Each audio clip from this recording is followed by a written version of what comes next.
আমাদের কাছে যারা সংখ্যালঘু রয়েছে তারাই সবচেয়ে বেশি নিরাপদ। মক্তবের একটা কালচার ছিল আমাদের দেশে, একটু মানুষ তবে লেস দেন মানুষ, বুদ্ধিজীবী তবে লেস দেন বুদ্ধিজীবী। ওনারা কথা বলবে মাহফিলে কিন্তু টকশুতে না। কারণ বুদ্ধিজীবী বলতে আমাদের মাথায় যেই ছবিটা আসে, যেই যেই আমাদের চরিত্রটা আসে, চিত্রটা আসে, সেটার মধ্যে হচ্ছে দাড়ি টুপিওয়ালা মানুষ নাই। এটা আমাকে কম্প্রোমাইজ করতে হয়েছে ফেসিবালদের বিনিময়ে, জিপিএ 5 এর বিনিময়ে এবং বিভিন্ন সরকারি প্রণোদনার বিনিময়ে। আপনারা অস্বীকার করতে পারবেন যে আপনাদেরকে বিভিন্ন সরকারি প্রণোদনা দেওয়া হয় নাই? অস্বীকার করার কোনো সুযোগ নাই। এই ফেসিবাদের শিক্ষার্থীরা প্রণোদনা দিয়েছে। এই প্রণোদনার আমি যদি বলি ঘুষ দিয়েছে, শিক্ষার্থীদেরকে ঘুষ দিয়েছে এবং সেটার বিনিময়ে আমাদেরকে মূল্যবোধে আমাদেরকে কম্প্রোমাইজ করতে হয়েছে। আমরা যদি ছোটবেলায় যাই, আপনি কালচারটাকে কিভাবে এখানে নষ্ট করা হয়েছে আপনি দেখেন। একটা সময়ে আমরা যখন ক্লাস 2-3-তে পড়ি বা তারও আগে, কিছুক্ষণ আগে সালাউদ্দিন আহমেদ সাহেবের সাথে আমার কথা হচ্ছিল একটা বিষয় নিয়ে, যে এই যে মক্তবের একটা কালচার ছিল আমাদের দেশে। সকালবেলায় প্রত্যেকটা পাড়া মহল্লায় একটা মক্তব কালচার ছিল না? এই কালচারটা কিন্তু আবার চেঞ্জ হয়ে গেছে। এটা কিন্ডারগার্টেনের মধ্য দিয়ে এটা প্রতিস্থাপিত হয়েছে। আমরা বলছি না কিন্ডারগার্টেনের শিক্ষা ব্যবস্থা কোনোভাবেই অনুপযোগী, অবশ্যই উপযোগী এবং প্রয়োজন, কিন্তু দুইটার ভারসাম্য রক্ষা করা যেত। আমরা দেখেছি হাসিনা বিভিন্ন সময়ে আমাদের দেশে অপসংস্কৃতি, এই দেশে বিভিন্নভাবে স্যাটেলাইট টেলিভিশন থেকে শুরু করে ভারতীয় গণমাধ্যমের থ্রুতে আমাদের দেশে ইনজেক্ট করেছে, পিনাট্রেট করেছে বিভিন্ন সময়ে, আমাদের সোসাইটিতে ইমব্যালেন্স ক্রিয়েট করেছে। আমাদের বাংলাদেশের মানুষের নিজস্ব সত্তা, সংস্কৃতি, আমাদের কৃষ্টি, কালচার, এগুলো আমাদের বাংলাদেশের মানুষের রয়েছে, কিন্তু এই বিষয়গুলো কম্প্রোমাইজ করেছে।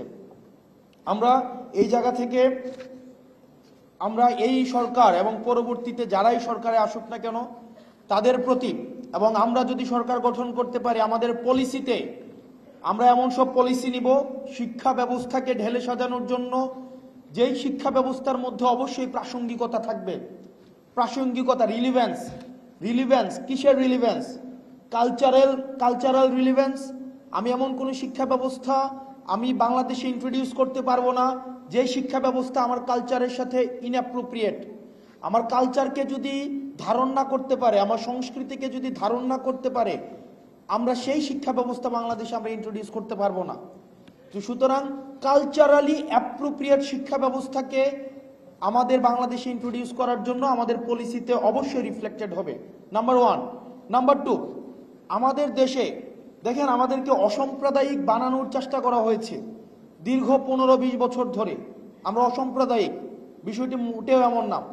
আমাদের অবশ্যই বাংলাদেশে সাম্প্রদায়িক বৈচিত্র্য রয়েছে এবং এই সাম্প্রদায়িক বৈচিত্র্যের মধ্যে আমাদের সম্প্রীতি স্থাপন করাই হচ্ছে আমাদের মূল লক্ষ্য।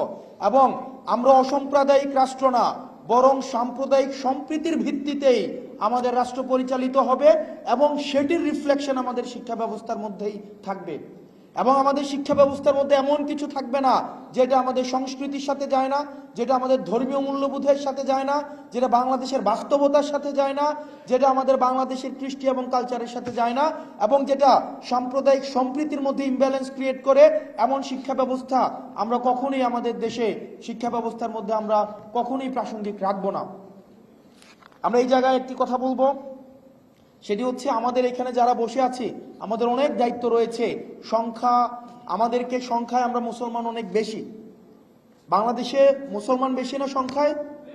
সুতরাং দায়িত্বটা আমাদের বেশি, আমাদের দায়িত্বটা অনেক অনেক বেশি। আপনি সংখ্যাগুরু সংখ্যায়, কিন্তু আপনার দায়িত্ব হবে সংখ্যাগুরু। আমাদের দেশে অনেক সম্প্রদায়ের লোক আছে না, অনেক সম্প্রদায়ের মানুষ আছে না? আমরা এক্সাম্পল, চলেন আমরা একসাথে একটা উদাহরণ তৈরি করি, সারা পৃথিবীর সামনে একটা উদাহরণ তৈরি করি।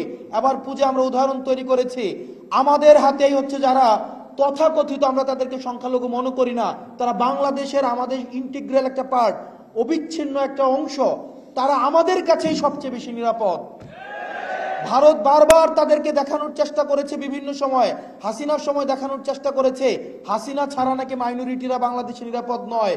কিন্তু আমরা উদাহরণ তৈরি করতে পেরেছি হাসিনা ছাড়াই আমাদের কাছে যারা সংখ্যালঘু রয়েছে তারাই সবচেয়ে বেশি নিরাপদ। এবং ভারত আমাদের কাছে এসে শিখতে পারে। আমাদের বাংলাদেশ হচ্ছে একটা টেক্সট বুক এক্সাম্পল তৈরি হয়েছে সংখ্যালঘুদের নিরাপত্তা কিভাবে নিশ্চিত করতে হয়। আমরা ভারতকে আমন্ত্রণ জানাবো বাংলাদেশে এসে দেখে যান কিভাবে সংখ্যালঘুরা তাদের যেই মানবিক অধিকার, তাদের যে সাম্প্রদায়িক অধিকার নিয়ে মর্যাদার সাথে বাংলাদেশে বসবাস করতে পারে। এবং এই বিষয়গুলোই আমাদের শিক্ষা ব্যবস্থা, সামগ্রিক জীবন ব্যবস্থা, আমাদের সামাজিক ব্যবস্থার মধ্যে আমরা ইনক্লুড করবো ইনশাআল্লাহ।